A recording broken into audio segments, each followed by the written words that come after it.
The raw focused Pesca Paleo diet is an exclusion or elimination based nutritional therapy system strongly overlapping with several other popular exclusionary dietary approaches, including Whole30 and Paleo. To understand the system, it's useful to consider the following categorized nutritional insights and how they themselves overlap, providing a synergistic set of guiding principles for attaining superior health. A couple of caveats straight away. I'm not a registered dietitian, but a long running student of nutrition that has tried most every dietary approach known to man. I personally believe that you don't need to be a registered dietitian or to have any certification necessarily to understand anything, really, and that you can learn anything through the required information and experience. Also, this is not meant to be a comprehensive coverage of the myriad elements at play in determining the ideal diet, but is meant more as an overview of what I consider to be the most critical components of the ideal diet for attaining superior health. Those seeking more supporting information are highly encouraged to do their own research, as I have. And assuming you are seeking a more comprehensive understanding of the principles espoused herein, I'd advise plugging into the work done by prominent paleo advocating food scientists like Sarah Ballantyne, the source of the book, The Paleo Approach, and its accompanying cookbook, as well as her website blog, The Paleo Mom. She defines comprehensive in her work, which I say with only the utmost respect. And while she and paleo advocates in general seem to place more emphasis on meat consumption and less emphasis on raw food and the health, environmental, and ethical supremacy of wild seafood, other forms of animal protein, I nevertheless mostly agree with her.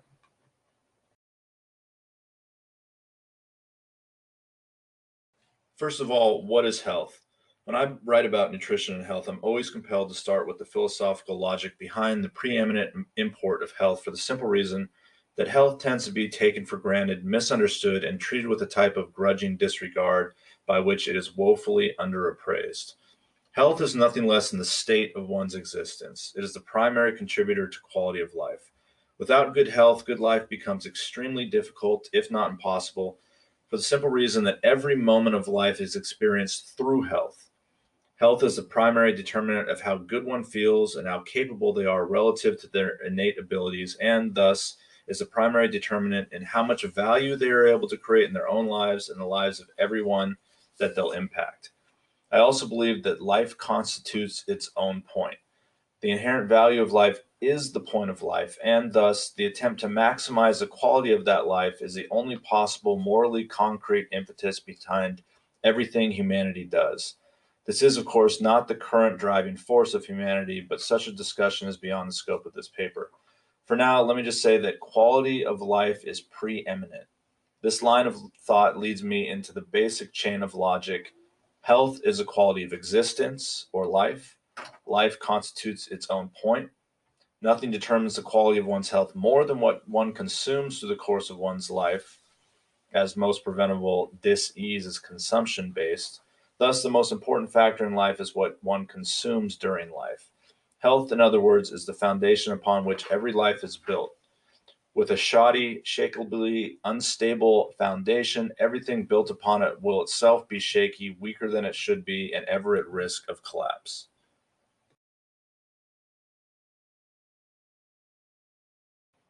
So, what exactly is raw focus pesca paleo?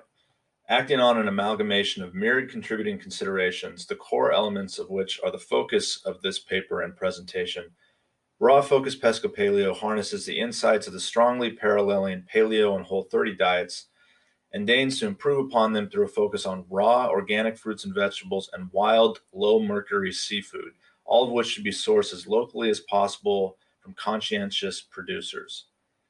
Local produce from nearby organic community supported agricultural farms, or even better, from one's own organic garden, hits the highest possible marks in terms of nutritional density, because the sooner something is consumed from the point of harvest, the fresher and more nutritious it tends to be. Also, in terms of environmental impact, because there's no pollutive runoff or emissions, denuding of the land, or high carbon footprint shipping, and the socioeconomic support of smaller farming operations with conscientious cultivation, harvesting, and distribution methods. In parallel, wild fish, sourced as locally as possible, has the lowest potential carbon footprint of all animal foods and is highest in the healthiest types of fats. Much more will be said on these interconnected subjects in the following minutes within this presentation, but for now, know that raw-focused Pesca Paleo is composed of the following elements primarily, to the minimization or outright exclusion of all else, with the intent, again, to improve upon Paleo and Whole30 in support of superior health.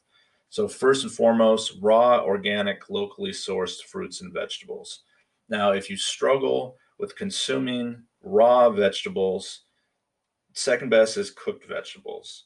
I would go this route if, again, you struggle with eating a lot of raw foods. Next, you have raw or low heat cooked or vinegar slash citrus cooked, meaning just cooked in the acid of vinegar or citrus. Local, low mercury wild seafood. Then cultured foods like sauerkraut, kimchi, kombucha, and probiotic non-dairy yogurts. Organic herb and spice seasonings, vinegars, and coconut aminos. I highly encourage people to make their own within that realm of flavors and profiles. Vinegars are also very good for gut health. And then select judicious use of virgin cold pressed plant oils. Avocado, olive, and coconut are my favorites. And again, while raw fruits and veggies are ideal, the second best thing for you is cooked vegetables, which still retain a good deal of their original micronutrients. All of their fiber are naturally low in calories, depending, of course, upon how you flavor them, and remain far better for you cooked than anything else you might put in their place, like grains or more meat, to displace their spot in your diet. One way or another, I think it's critical that vegetables compose at least half of your diet. So yes, it is recognized that eating lots of raw fruits and veggies can be tough, especially at first. So if this is the case for you, gradually incorporate more of them into your diet while still consuming lots of cooked vegetables and using raw fruit as your snacks.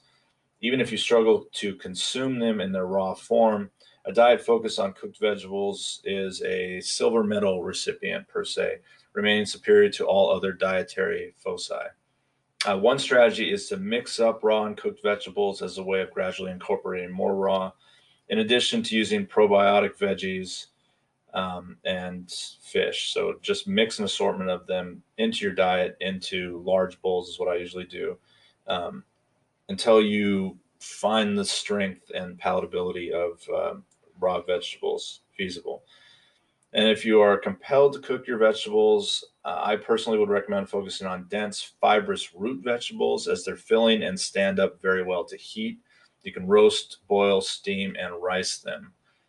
In addition, the use of industrialized heat and solvent processed plant oils is prohibited, as it is on most conscientious dietary programs, due to the immunological and cardiovascular issues they create over time, and the inflammatory issues, the high omega-6 to low omega-3 ratio.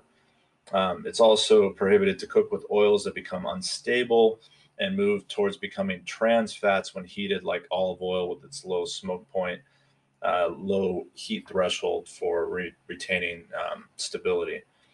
Um, which such oils, such as olive oil, should only be used in dressings and sauces. And by the way, trans fat, if it's still in any way a part of your diet, might be the most unnatural of all foods, created by heating oils at high temperatures for long periods of time, and usually used to preserve foods because it helps solidifying them, just like it solidifies your arteries and leads to cardiovascular doom.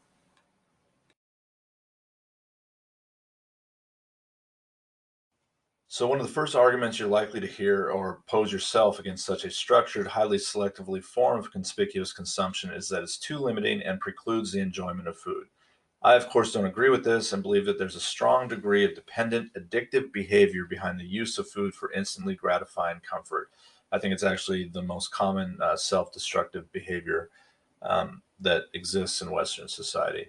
And that we, in situations of never knowing food scarcity, living in a society of gluttonous consumption of all things, not just food, tend to develop very unhealthy relationships with food, using to fill gaps in our unsatisfying lives.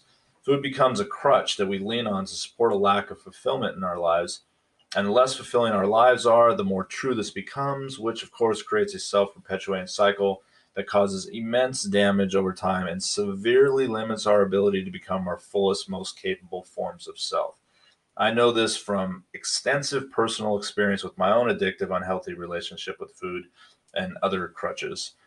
So ultimately, the goal is to reach a state of mental discipline and vital energy, cultivating the higher forms of our innate capacities such that we're able to create the fulfillment of life through life and thereby lose dependency upon food to fill the gaps in our overstressed, unsatisfying, consumer based lives.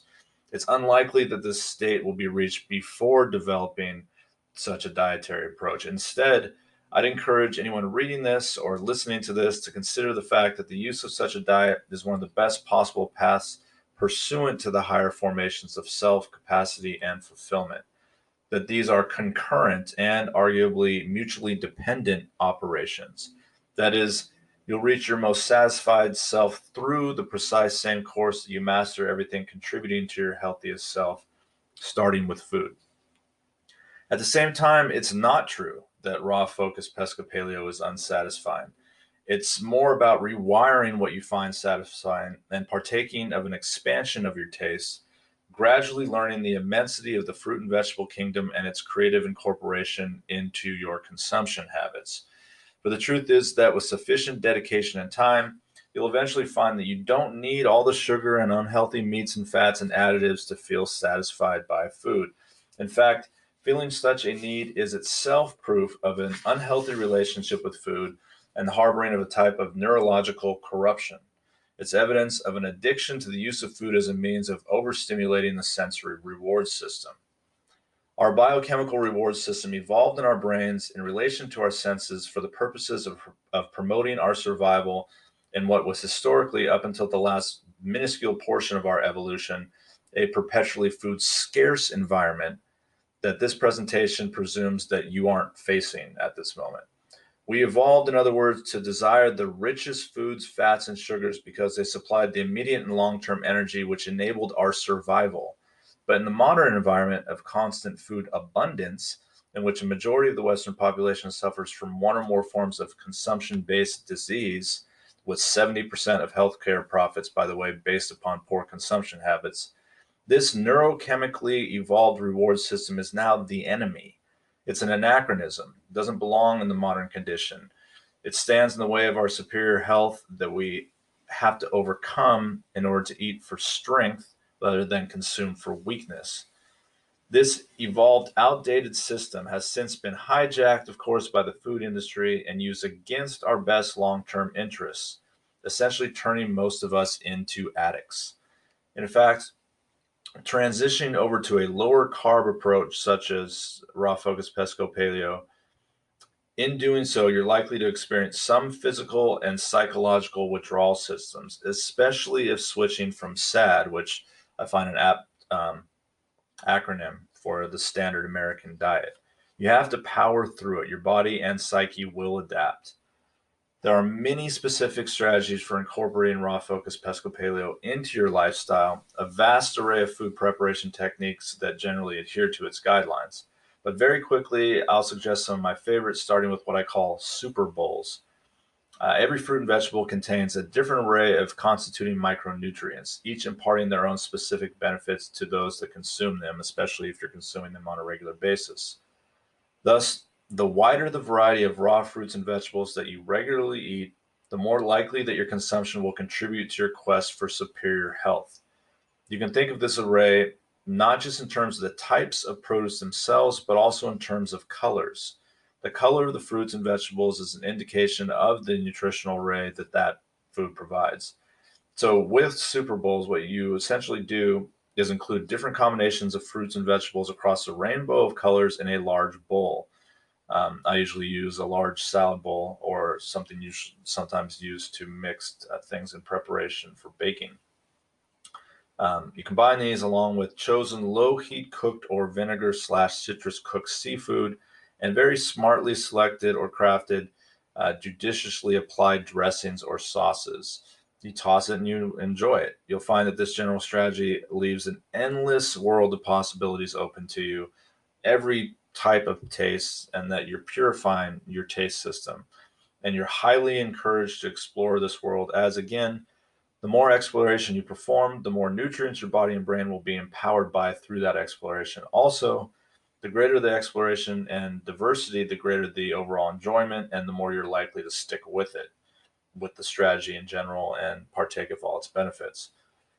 A couple other strategies. I also like to use seafood with some finely chopped or shredded raw vegetables like broccoli heads, and again, select sauces like avocado based veganaise sometimes, and spices. And then using this as a dip or spread with something like large carrots or cucumbers that you can cut lengthwise and top with that assortment of mixed foods. There's also the strategy of using nori sheets, the dried and baked seaweed used to wrap sushi rolls, in place as a wrap, as opposed to traditional grain-based wraps. Um, the nori sheets stand in for those grain-based tortillas or wraps that most people employ using such a strategy. Yes, tortillas are easier to fold, bite off of, and chew, with nori sheets requiring more care in folding and more tearing with the teeth. But you can get used to this very quickly and still enjoy the convenience and fun of wrapping foods. One more general strategy recommendation: become a saucier.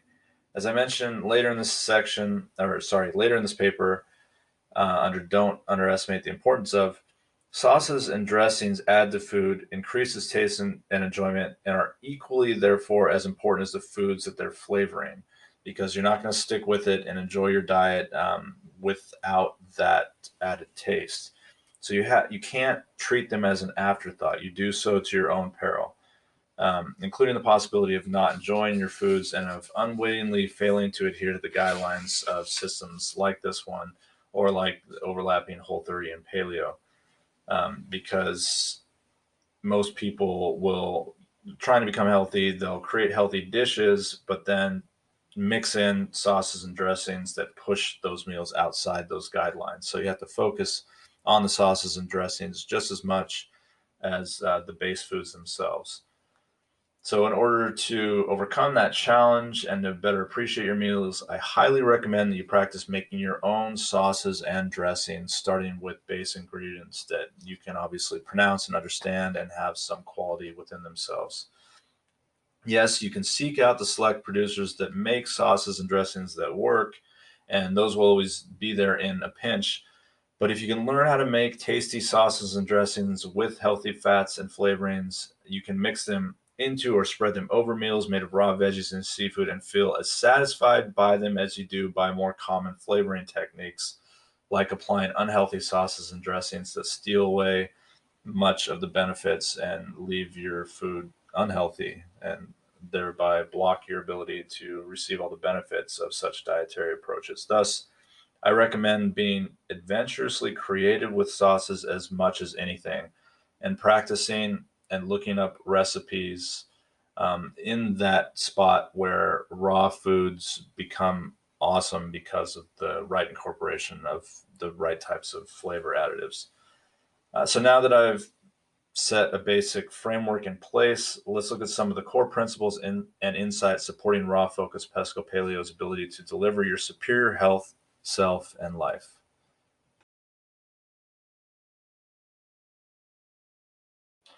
So, why focus on raw food? Nutritional density is perhaps the most important of factors determining the total health impact of what we eat.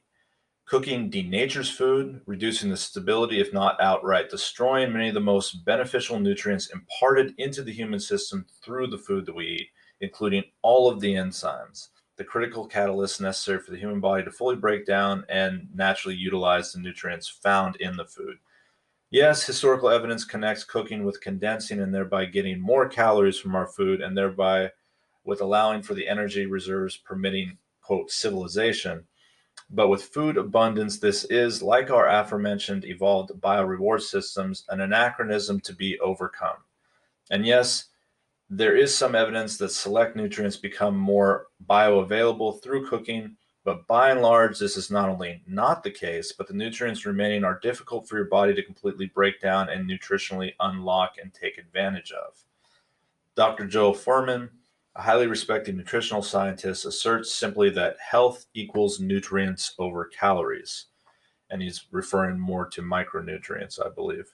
In my decades of studying nutrition on and off, I believe that this slightly oversimplified equation comes as close as possible to concisely summarizing the health impact of food. And raw food is the highest per calorie in micronutrients. So the emphasis here is on the power of micronutrients. That is, every nutrient that is not considered a macronutrient, which includes fat, protein, and carbohydrates. That is, on all the other innumerable nutrients that can be found in food, especially in vegetables, followed by fruits, and their inestimable imparted health benefits.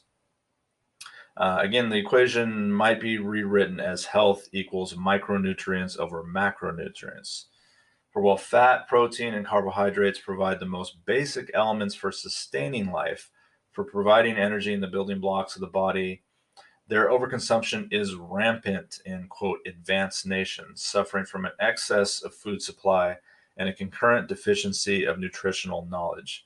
And it's the micronutrients that provide all the benefits which safeguard and increase the quality of life, enhancing vitality and averting or reversing disease. Perhaps the most important principle promoted through raw focus Pesco Paleo boils down to the difference between vitality and energy. In fact, not all energy is created equal.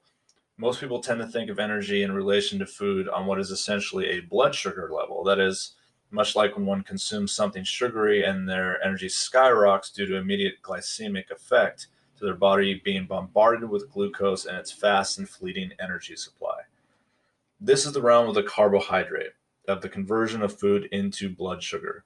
And yes, other forms of macronutrients, the fats and protein, can undergo processes within the body by which they become blood sugar, but primarily this is the realm of the carbohydrate. So the problem with this oversimplified way of looking at energy are myriad, including the fact that such immense and typically oversupplied blood sugar in the standard American diet leads to, over time, insulin resistance, itself leading towards metabolic disorders, potentially resulting in type 2 diabetes if not corrected. More on this later. And the fact that such an energy supply is unsustainable and inflammatory, leading to the vicious yo yo effect of rising and crashing energy and mood. So when I say energy, you likely think again of blood sugar or the connected concepts of the brain being, quote, glucose hungry, and the counter keto argument of ketones being a, quote, cleaner, more sustainable form of energy, or other similar considerations. But again, I believe that the more important energetic consideration is that of vitality. That is the vital energy that comes from the body being as strong and fully functional as possible, and thereby operating on a superior cellular and anatomical level, whereby you feel stronger on a constant basis because you're just healthier. Your body is functioning at a higher level. This is achieved from focusing again on what brings vitality, namely by consuming as much raw, nutrient dense fruits, vegetables, and probiotic foods as possible. The combination of fully intact enzymes, micronutrients, and the things that support gut health, which itself leads to neurochemical stability within the brain because the gut is producing um, many of the neurotransmitters that we rely upon for superior mental health. So, well, yes, it is true that cooking food starts the breakdown process and thus makes it easier to condense calories and thereby deliver a greater number of calories and their glucose into the bloodstream faster with the same number of bites and expended consumption energy. And while this increased glucose based energy abundance is historically connected to human beings having been able to spend more time on cultivating other abilities, which in turn is connected to the rise of civilization, while all this is true, this is also the problem. These condensed calories are denatured by the cooking, with the denatured food containing fewer fully intact enzymes and micronutrients, which also triggers an inflammatory response because our immune system tags such food as essentially unnatural, which also makes it harder to lose weight and leads to all the associated imbalances within the body, as you're getting far more calories and glucose per bite when you focus on cooked foods, and especially foods that are high in macronutrients. This is, again, one of the main areas in which I tend to diverge from typical paleo approaches. Personally, I think that the benefits of raw foods far outweigh those of cooked foods, and that many, if not most, of the modern diseases that are concurrent with the quote rise of civilization came from cooking food. So yes, it allowed us to condense calories, and it was connected to the agricultural revolution and the ability of societies to grow. But now our bodies are reacting to that in ways that are just creating disease because there's too much of it, and we can't operate at our best by overconsuming the calories and glucose that cooking essentially creates.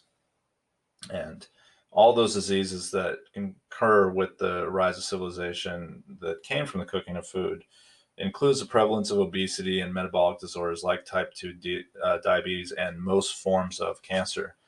In connection to this, there are at least 5 other factors supporting the superiority of a raw foods focused diet deserving coverage here. Those include satiety, thermic effect, immunology, prebiotics, and the byproducts of cooking.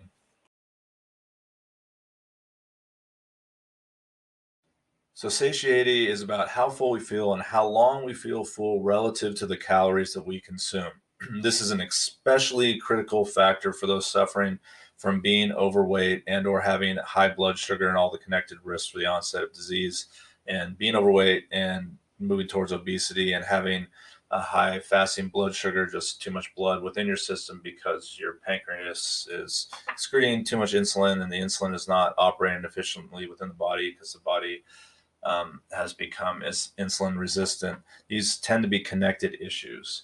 So, with satiety, we're simply referring to the ability of food to make you full for longer periods of time and hopefully at a lower caloric cost. So, from a weight loss, again, and healthy body mass maintenance perspective, we want foods that are low in calories and metabolic or glycemic impact relative to satiety or fullness. More than anything, this means protein, fiber, and whole, unprocessed, that is not yet broken down foods. We want them in their whole form. Eating lots of raw vegetables is therefore not only the best way to maximize the intake of micronutrients and also to deliver the prebiotics into our guts for the production of the beneficial probiotic bacteria producing most of the neurotransmitters through our guts, but it's also the best way to take in a ton of dietary fiber, mostly the insoluble type through veggies, which promotes fullness at minimal caloric cost. So again, vegetables are the best possible food, especially raw, across the board because of this array of irreplaceable benefits. The micronutrients, the loads of dietary fiber, the promotion of the probiotics within our guts through feeding the prebiotics, the indigestible, insoluble fiber. And it also does all this at minimal caloric cost. And when such naturally satiating food is raw, again, it has yet to undergo any dissolution whatsoever. It has not been broken down at all, which requires the body to work harder and longer to digest and distribute its nutrients. So you don't necessarily, cooking food makes it easier to consume and absorb a ton of calories and produce blood sugar, which is against your goals if you're trying to lose weight and be healthy, frankly. Um, so if you want to lose or maintain a healthy weight, you want to consume low calorie food that your body has to work hard to make use of. And this is, of course, connected to the next factor.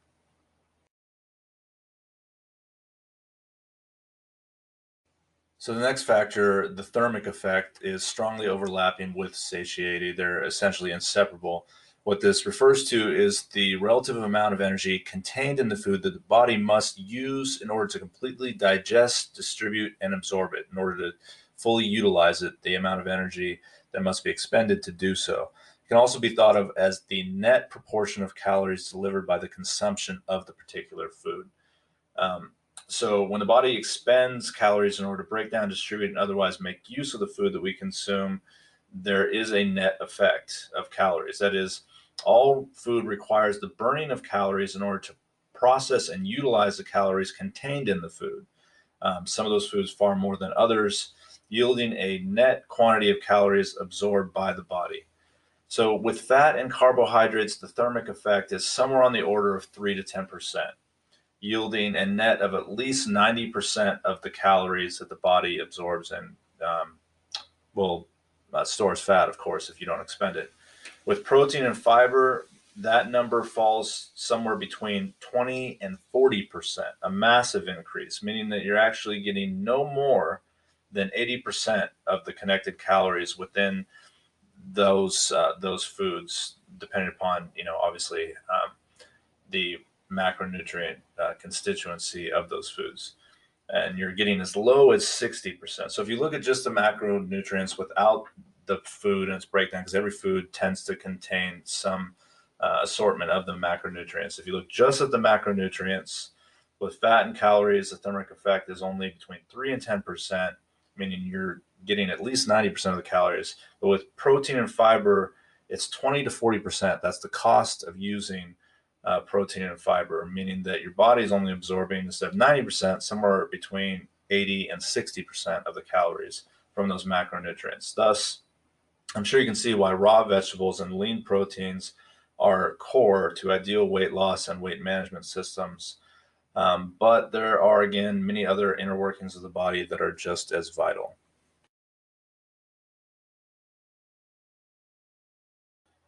The immunology at play in the consumption of food is highly underestimated. Connected to the leaky gut syndrome to be discussed soon, our immune systems being triggered by what we consume has a cascading impact upon our health, connecting to any and all other bodily dysfunctions and diseases we may be carrying, snowballing with these ills and advancing the chronic inflammation at the root of untold, even most health issues. For me, this all starts with an immunological effect known as digestive leukocytosis. Essentially, the theory states that the cooking of food so denatures it that the microorganisms working in our gut no longer recognize it as a natural food source, but more like an invader to some degree, triggering our immune system to go to work neutralizing whatever threat is there within the unnatural element.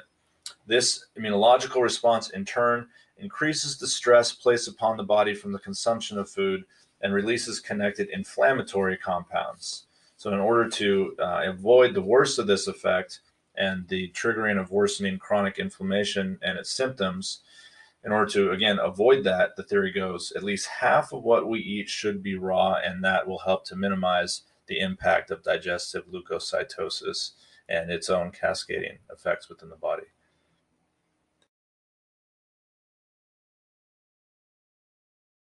The next critical component within the raw focused pesco paleo diet is that of prebiotics, essentially what you use to feed the probiotics, the beneficial bacterium within the gut.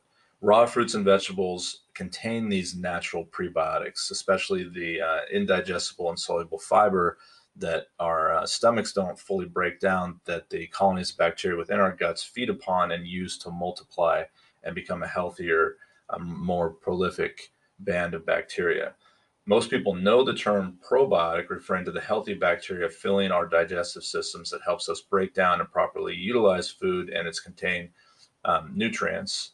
But with the resurgence of interest in the age old Hippocratic insight that all health begins in the gut, we're finally starting to wake up to the wisdom that these beneficial microorganisms produce most of the neurotransmitters necessary for maintaining superior nervous system and mental health.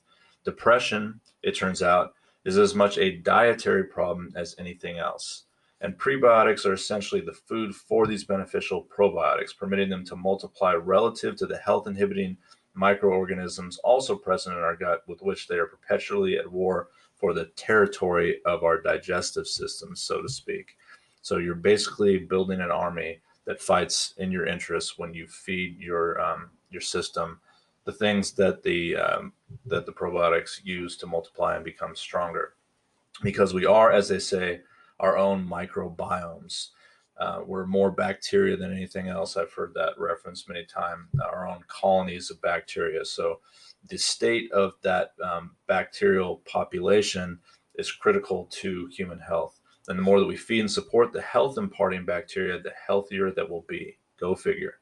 Of course, consuming cultured foods like kimchi and sauerkraut and kombucha as a drink, for examples, This is encouraged for the same reason. This is a more direct route to feed probiotics, but just as critical is having the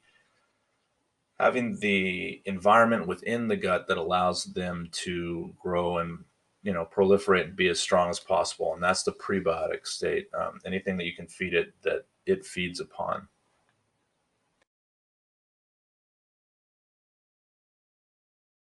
The next critical factor in the consideration of raw focus pesco paleo: cooking byproducts.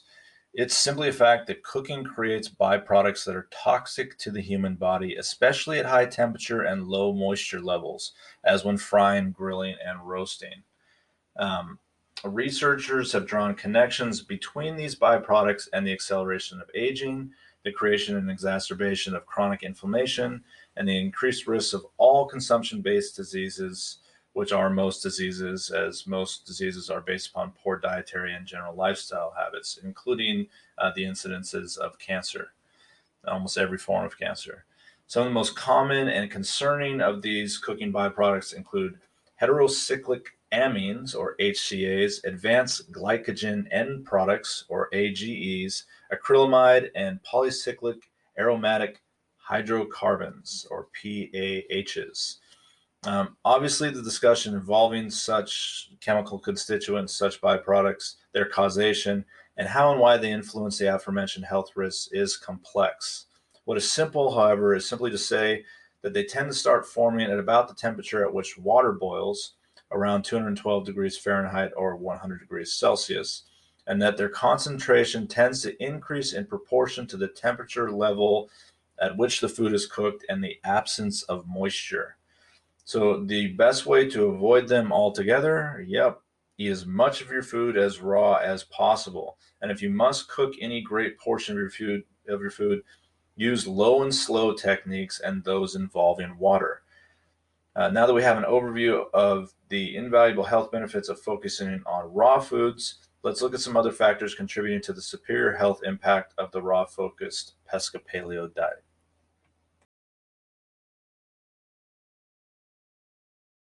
So we've covered some of the most critical factors in terms of why one should focus on raw food, especially on raw organic fruits and vegetables.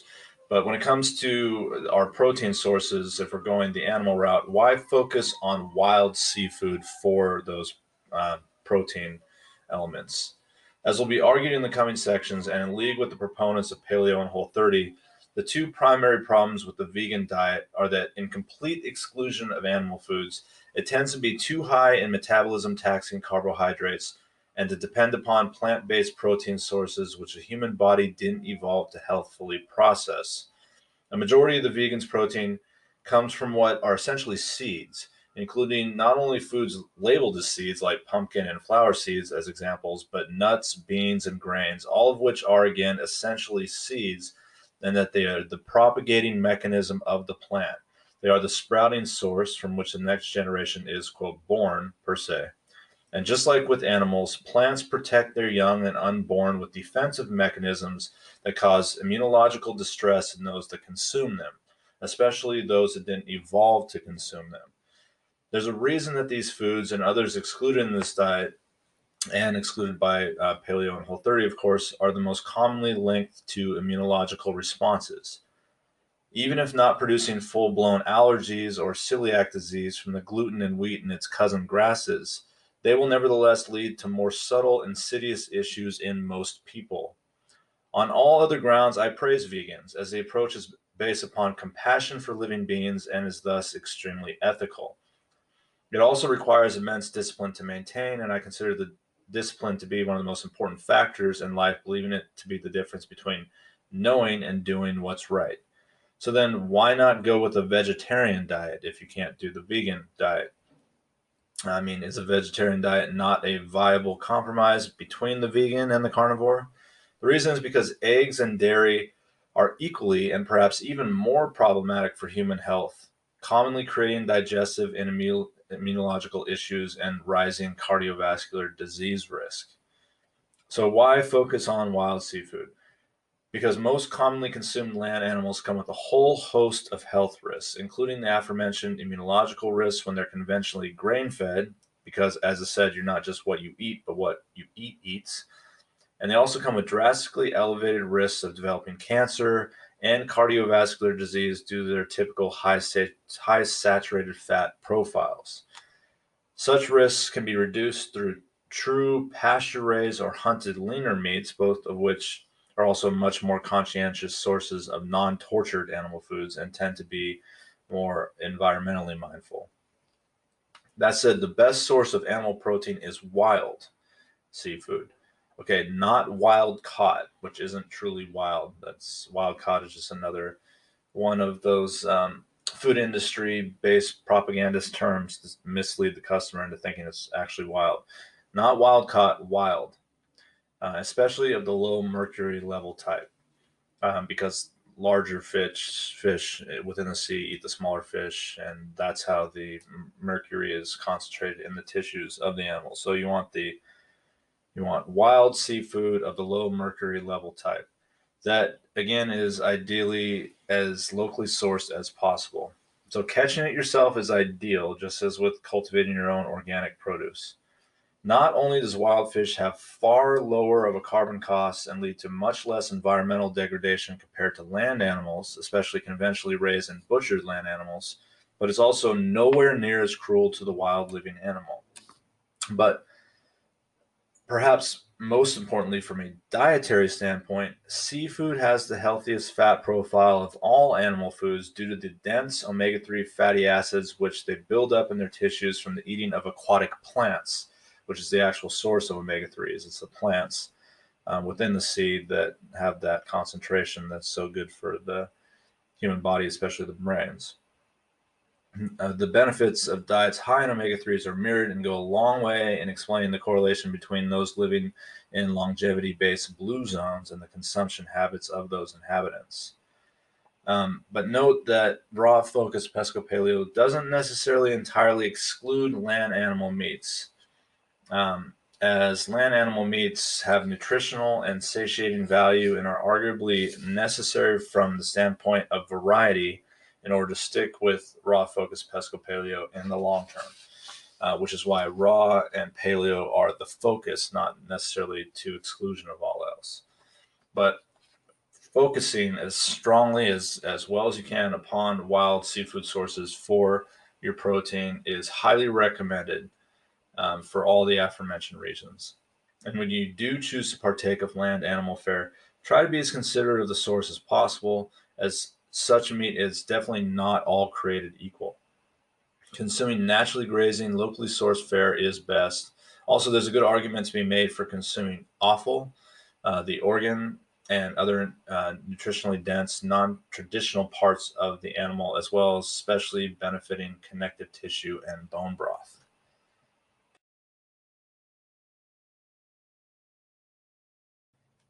As recently mentioned, all biology is highly protective of its offspring. In plants, the defense of the next generation is made possible through built in protections of anything directly sprouting into the next generation. All such foods are essentially seeds. Again, not just those things called seeds in the conventional food industry parlance, but all grains, nuts, and beans slash legumes as well. The consumption of anything falling into this category will entail the consumption of elements that might best be broadly labeled anti-nutrients. These anti-nutrients not only have no nutritional value themselves, but will often lead to very subtle, gradually accruing damage, dysfunction, and connected immune reactions, including chronic inflammation, which is inseparable from all those aspects, in the beings that continue to consume them, especially those beings that didn't evolve the means to destroy or circumvent the nutrients within their own bodies. These foods are also known to interfere with the proper digestion, absorption, and bodily utilization of the other healthy micronutrients imparted by these foods, which is why they are considered to be the anti of nutrients. There are many subcategories of anti-nutrients, including those termed lectins, which are protective carbohydrate binding proteins built into almost all foods to some degree, but which are particularly dense in the aforementioned seed foods, as well as in the nightshades, including potatoes, tomatoes, eggplant, and peppers, that aren't outright banned in this diet, nightshades, but should likely be consumed sparingly, especially if you believe you fall under AIP, autoimmune protocol considerations. The most infamous of all lectins is, of course, gluten. Yet it's just one example. What I believe is useful in the context of the anti-nutrient discussion is to look at those foods that are most likely to create allergic reactions in people and to ask yourself why this is the case, and to use this knowledge as guidance in your own exclusions. And yet, the most common mistake that is made is to assume that just because you don't have an allergic reaction to something, just because there's an acute reaction, just because you don't suffer from celiac disease in relation to gluten consumption or a peanut allergy, as examples, that it's thereby okay to eat these foods. This assumption dismisses the fact that there is a difference between an acute reaction to the consumption of something unhealthy, including an allergic reaction, and a far more insidious, slowly detrimental chronic reaction to those same elements in people that possess some degree of tolerance for them, what is typically called a sensitivity. So even if you can tolerate to them to some degree, that doesn't mean that they're safe, and they will create problems within the body that are very slow to reveal their full hideous nature. It is my contention that we didn't evolve to healthfully consume these foods, that the fact that we have to process and heat so many of them in order for them to be palatable and digestible is a strong indication of this natural unsuitability, and that even when you can tolerate them, that you're still experience that you will still experience degradative effects over time. But again, in such a slowly accruing manner that most don't notice what the actual cause is. They just kind of adapt to it and think it's natural. Connected to that, it's said that through SAD, the standard American diet, all people that partake of it are a little bit sick all of the time, though they're unaware of it and assume again that it's normal or something they just have to get used to. It's not. All of these directly cited, else generally alluded to foods create subtle, accruing damage over time.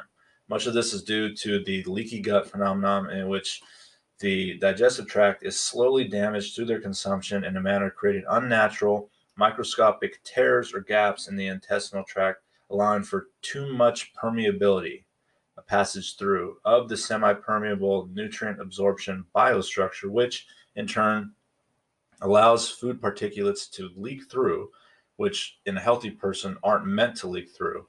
And this in turn creates an overreactive demand upon the immune system that's always at work attempting to destroy these infiltrators, things leaking through that don't belong there, that it can't be healthily used by the body, that the immune system thereby attempts to neutralize. This in turn encourages a chronic state of inflammation that can only directly cause gastrointestinal disorders while concurrently snowballing with and exacerbating all other inflammations within the body.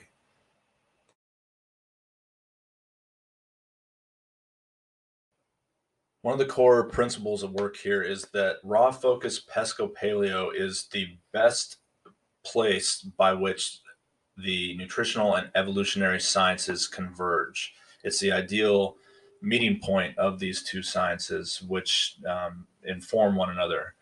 Core to the exclusionary diets and suggested by the term paleo itself is the fact that human beings evolved over hundreds of millions of years to healthily consume certain foods. And in fact, the argument can be made that we co-evolved with those foods, making a marriage between the very constitution of our bodies and the consumption of these foods for the full, proper functioning, maintenance, and protection of our bodies, and also in ways that protect the environments and propagate those foods themselves through selective evolution, amongst other forces. Unfortunately, as per the previous section of this paper and presentation, we've moved away from our natural diets and become psychologically and economically invested in and dependent upon foods that are largely unnatural to our bodies and to the environment, frankly, and which therefore lead to unnatural results over time. It's become a trite assertion in the highly contentious world of nutrition, but it's true. We're hunter gatherers by evolved nature, and yet we're far more gatherers than we are hunters. Evolving from our ape brethren, our bodies are far more indicative of an herbivore than a carnivore. Teeth made for grinding, digestive systems made for the gradual extraction of fibrous nutrients nutrient-dense vegetable matter, multicolored vision made for identifying ripe, ready-to-eat fruits and vegetables, all of the herbivore. And being primarily gatherers in the days before the industrialized farming, processing, and shipping that has alienated us from our food with deleterious psychological effect, and this is one of the many reasons that I highly recommend cultivating as much of your food as possible to feel connected to it, to appreciate it, and there's also, I believe, spiritual elements at play. Not only is this the case, but we consume most of our fruits and vegetables directly after harvesting them, and thus raw and as fresh and nutrient dense as possible. It wasn't until the last minuscule shred of our collective histories embedded within our genetic structures through the force of evolution that we began hunting for animal meat and cooking and processing food and eating the seeds of grasses. And much of what we add to food to preserve it and enhance its flavor and the manipulation of our aforementioned neurochemical reward systems for the unscrupulous profits of the food industry, I'm convinced will never be anatomically suited to consume. In fact, a strong argument can be made that if you have to process or cook a food in order to eat it, like the seeds of grasses that we call grains or the unclean meats we so regularly consume in the West, then it shouldn't be eaten. It boils down, no pun intended, to the fact that our evolutionary histories and our consumption habits should align in the support of our health. When they don't, unnaturality results. And it's clear from the research that too much consumption of animal protein drastically increases the risk of developing cardiovascular disease and cancer. It also overstresses the digestive system, colon, and kidneys, forced to deal with and always attempting to purge itself of the effects of this unnatural type and degree of consumption. We only need so much protein. The standard American diet consumer is actually somewhere on the order of 3 to 5 times the amount of protein that their bodies can naturally handle, creating the aforementioned unnatural stresses, precipitating a vast array of health ill risks. This is why the best use of raw focused pesco paleo is that one considers seafood a filling complement to raw fruits and vegetables, not as the main course. Again, it should be vegetables and fruits in general that should constitute most of your diet.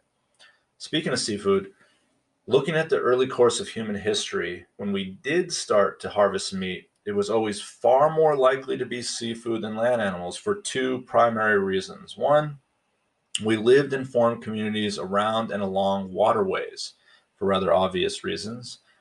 And two, seafood could be abundantly caught and harvested at far lower risk and generally at less effort, less energy expenditure than was entailed in killing land animals, the hunting of which might involve miles of pursuit, and they're often violent self-defense and would also often involve competition with other dangerous predators.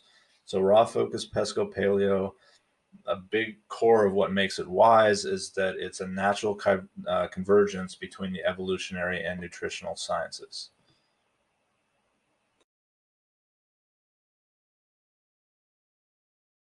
Another primary consideration in the overall health impact of diet is the metabolic impact of the food that we eat. There's a reason that pancreas taxing insulin resistance leading to metabolic syndrome and eventually to type 2 diabetes is so rampant in Western society. As with animal protein, the average Westerner consumes far more carbohydrates than his or her body can healthfully process and make use of. This isn't just a sugar thing or a matter of the glycemic index and effect, which essentially means the rate at which the consumption of the particular food leads to a rise in blood glucose or blood sugar levels. Just as importantly, it's a matter of total glycemic impact. That is, even when a consumer becomes aware of the sugary substances that quickly raise blood sugar, they often remain oblivious to or dismissive of the fact that what I call carbohydrate dense foods or condensed carbohydrates are equally as dangerous to the metabolism and increasing of long-term weight gain and potential obesity. Starchy foods and grains are extremely carb dense and generally low in micronutrient density compared to the fresh fruits and vegetables advocated by raw focused pesco paleo. Yes, fresh fruits often have high glycemic indexes and can temporarily shoot up blood sugar levels, especially when not consumed along with low carb foods that can dramatically curtail this effect. Yet they aren't carbohydrate dense foods, and just as importantly, they're loaded with invaluable micronutrients, which more than makes up for any short term rise in blood sugar. What I'm getting at is that carbohydrates aren't the enemy in and of themselves. It's more about the density or total overall long term glycemic impact of the carbohydrates than it is about any short term effect. This is true for perhaps everyone except those already suffering from glucose insensitivity and or diabetes. In fact, as you've likely heard, carbohydrates are the primary macronutrient constituent of all plant foods, and the brain loves them. You'll be more productive, healthier, and happier, and far more likely to maintain a healthy diet without trying too hard to exclude them, a la the keto and Atkins approaches that I believe to generally be unsustainable and degradative to the body over time. It's just that the body, especially the metabolism and waistline, don't want too much of them, as is delivered by the standard American oversweetened diet, in which sugars, especially high fructose corn syrup, is added to almost everything, manipulating the aforementioned neurochemical reward system and causing damage to the human body over time. So it's more about the quality of the food that the carbohydrates are in and the density of those carbohydrates and how much of your diet is composed of them than it is just saying carbohydrates are bad and must be excluded and villainized. And you'll find that raw focused Pesca Paleo delivers carbs in a natural, sustainable manner conducive not just to losing weight in the overweight and maintaining a healthy body mass, but also to protecting the metabolism that has been so wantonly abused by the corporations that unscrupulously support the standard American diet.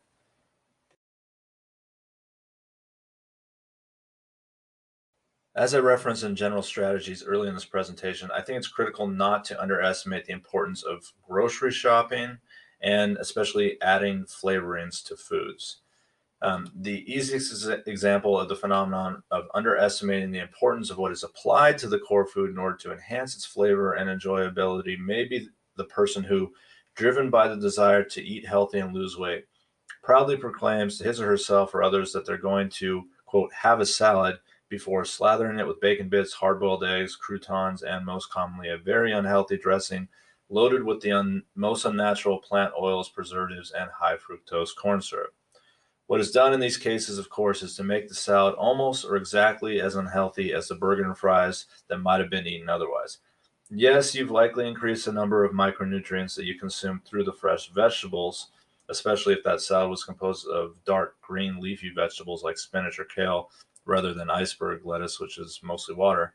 So this is true that you've increased micronutrient consumption in your salad in lieu of the burger and fries, but then you added all the calories and disease risk enhancers, thereby largely undermining your efforts. This, of course, leads to a truth not to be underestimated. Dressings and sauces aren't all created equal, nowhere close to the case. They should not be overlooked or underestimated. Always read the list of ingredients. There's no way to be a healthy eater without being a competent grocery shopper. The two things are mutually dependent. In fact, I consider grocery shopping to be amongst the most underestimated of skill sets, considering the impact it has upon the quality, longevity, and capacity of the lives that it directly impacts. Take a moral stance and refuse to bring unnatural food additives, oils, and preservatives into the home in the first place, and you've taken the first critical step in becoming a healthy person. Avoid processed and packaged foods in general. As mentioned earlier, the healthy creation of flavor additives is key to this quest. So learn how to create your own dressings using healthier bases such as cold pressed avocado and olive oils, vinegars, coconut milk, coconut aminos, things of this nature. Expand your understanding of calorie-free organic herbs and spices, different vinegars, a broad and ever-changing exploratory use of fresh fruits and vegetables, the use of complementing, balancing flavors and textures, and again, the substitution of coconut aminos for soy sauce because soy is a legume and it's inflammatory and can lead to allergies over time. It's a common culprit and is also typically genetically modified. So Developing the art of concocting your own flavorings, including your own sauces, dressings, and spice blends, confers at least three major advantages. First of all, it saves money, as individually buying and mixing the elements composing all of these items, adding flavor to foods in a healthy way, is far cheaper than buying them already pre-made, especially when you get good at it and thereby become efficient and economic with your creations. Number two, it adds a distinct level of increased culinary artistry, connection to, and enjoyment of the food when you're more involved in its flavor, as opposed to just pouring pre-made concoctions on your food. Number three, it tends to produce healthier flavorings, as you have more control over their composition and don't have to settle for the generally low quality, unhealthy elements mixed into pre-mades by the commonly unscrupulous food producers that just want to create something tasty with a long shelf life as cheaply as possible in order to maximize their own profits. Your own health be damned. When you allow a sense of artistry and exploration to replace the mindless just throw fat and sugar at it approach to flavoring foods, combined with the capacity to shop for healthy flavorings and healthy foods in general, you've come a very long way towards fully utilizing raw focus pesco paleo and any dietary approach that enhances health.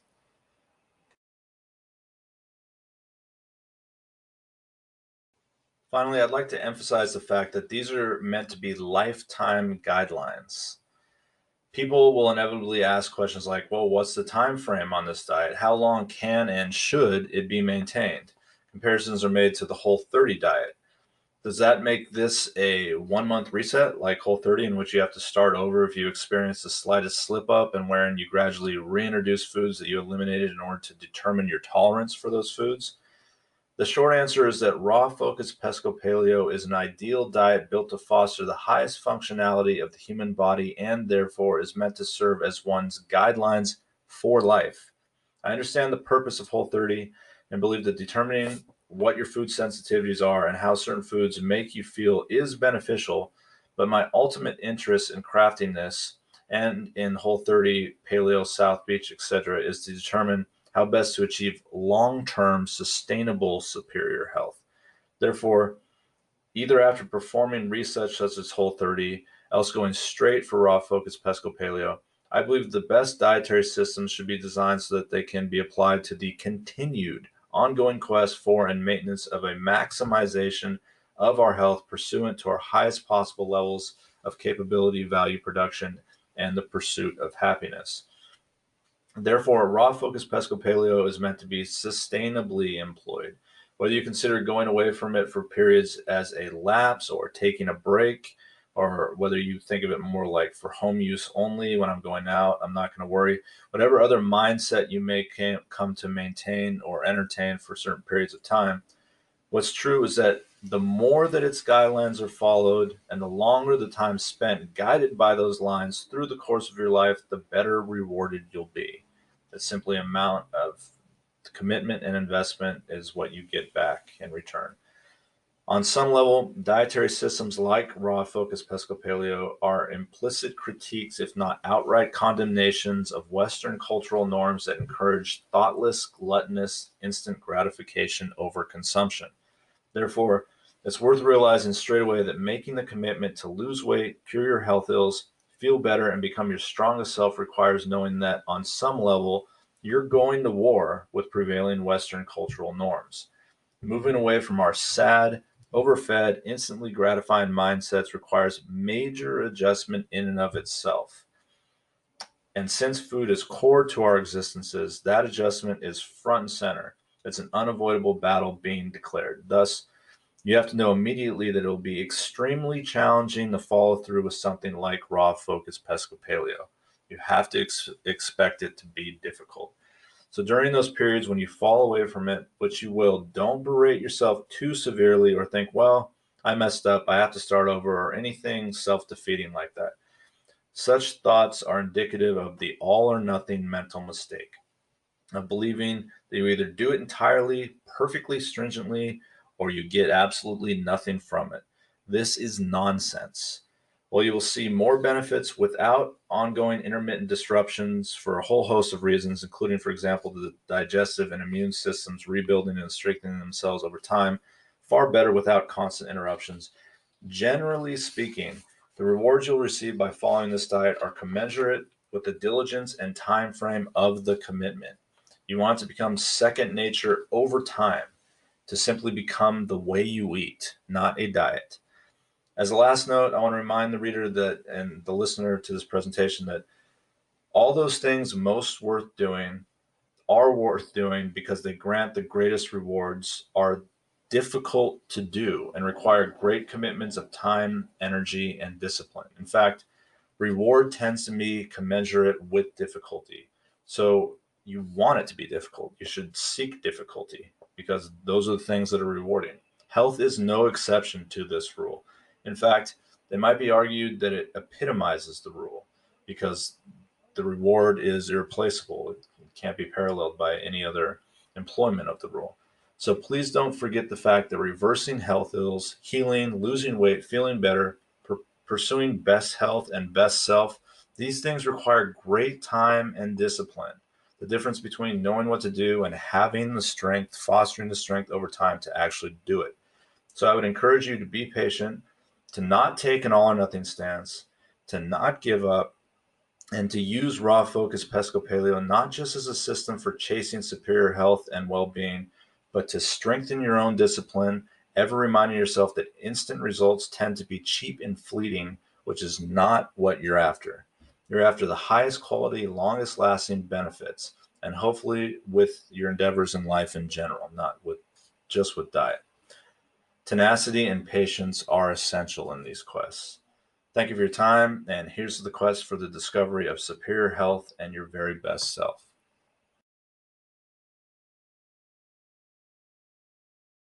This has been a presentation of Infinite of One Publishing.